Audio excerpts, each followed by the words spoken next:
1857 की क्रांति, भारत का पहला स्वतंत्रता संग्राम।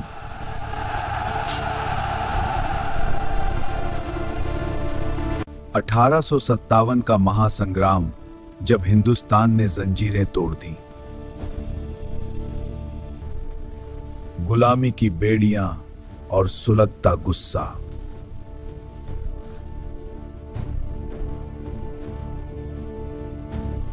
साल 1857।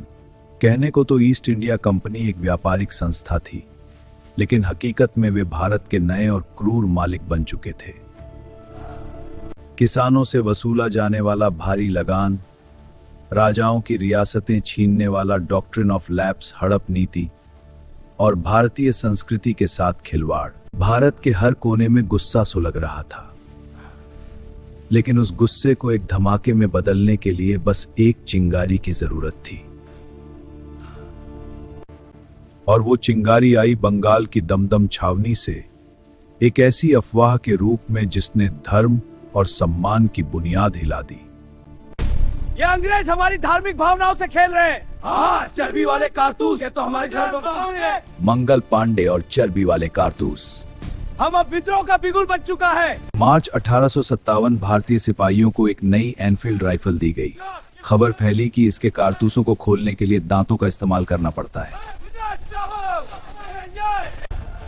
और उन पर गाय और सूअर की चर्बी लगी है। यह हिंदू और मुस्लिम दोनों सैनिकों के धर्म पर सीधा हमला था। 29 मार्च को बैरकपुर के परेड ग्राउंड पर एक ब्राह्मण सिपाही मंगल पांडे ने विद्रोह का बिगुल फूंक दिया। उन्होंने अपने अंग्रेज अफसरों पर गोली चला दी।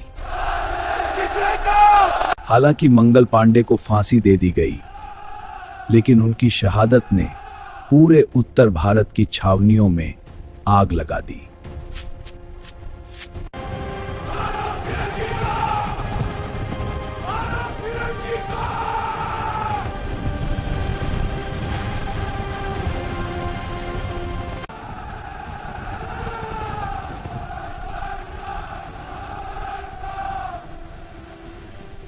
मेरठ का विद्रोह और दिल्ली कूच। 10 मई 1857 रविवार की शाम थी। मेरठ की छावनी के भारतीय सैनिकों ने अपने अफसरों को मार गिराया और जेलें तोड़ दी। मारो फिरंगी को! रात के अंधेरे में हजारों सिपाही दिल्ली की ओर चल पड़े। अगली सुबह जब लाल किले के सामने हजारों की भीड़ जमा हुई, तो बूढ़े मुगल बादशाह बहादुर शाह जफर भी दंग रह गए। सैनिकों ने उन्हें शहंशाह हिंदुस्तान घोषित कर दिया।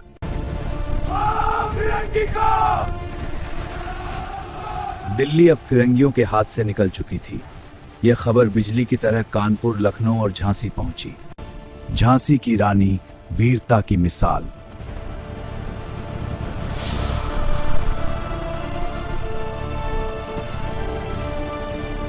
जब दिल्ली जल रही थी, तब बुंदेलखंड की धरती पर एक शेरनी जाग रही थी, रानी लक्ष्मीबाई।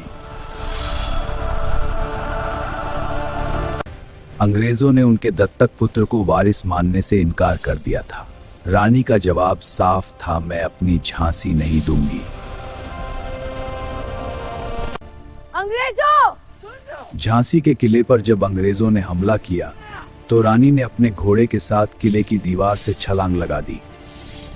हम जीतेंगे! और ग्वालियर के मैदानों में उन्होंने अंग्रेजों के पसीने छुड़ा दिए। भारत की रानी को कौन रोक सकता है? जनरल ह्यूरोज, जो उन्हें पकड़ने आया था, उसने बाद में लिखा, पूरे विद्रोह में अगर कोई एकमात्र मर्द था तो वो ये औरत थी। कानपुर का कत्लेआम और तात्या टोपे।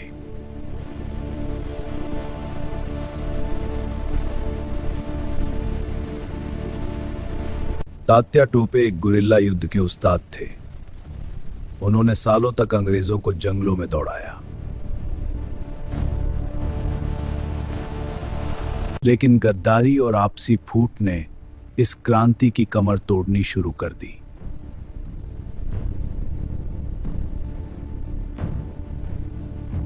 एक एक करके दिल्ली, लखनऊ और कानपुर वापस अंग्रेजों के कब्जे में जाने लगे।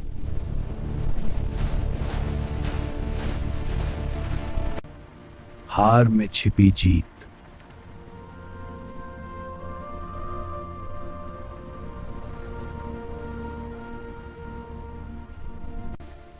(1858) के अंत तक अंग्रेजों ने बड़ी बेरहमी से क्रांति को कुचल दिया।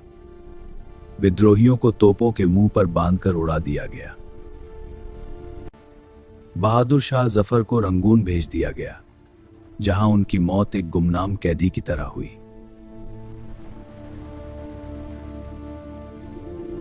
लेकिन क्या 1857 एक नाकाम कोशिश थी? नहीं, इस क्रांति ने ईस्ट इंडिया कंपनी का शासन हमेशा के लिए खत्म कर दिया।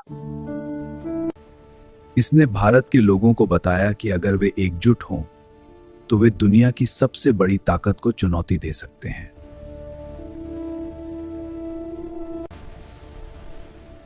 इसी की राख से आगे चलकर 1947 की आजादी का रास्ता निकला।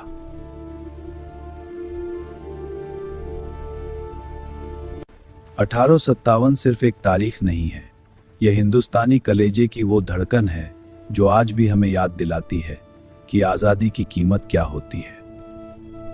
दोस्तों, अगर 1857 में सारे राजा एक साथ मिल जाते तो क्या भारत 90 साल पहले आजाद हो जाता? अपनी राय हमें कमेंट्स में जरूर बताएं। अगर आप इतिहास की ऐसी ही अनसुनी कहानियां देखना चाहते हैं तो इस वीडियो को लाइक करें और हमारे चैनल को सब्सक्राइब करें। मिलते हैं अगले वीडियो में। जय हिंद।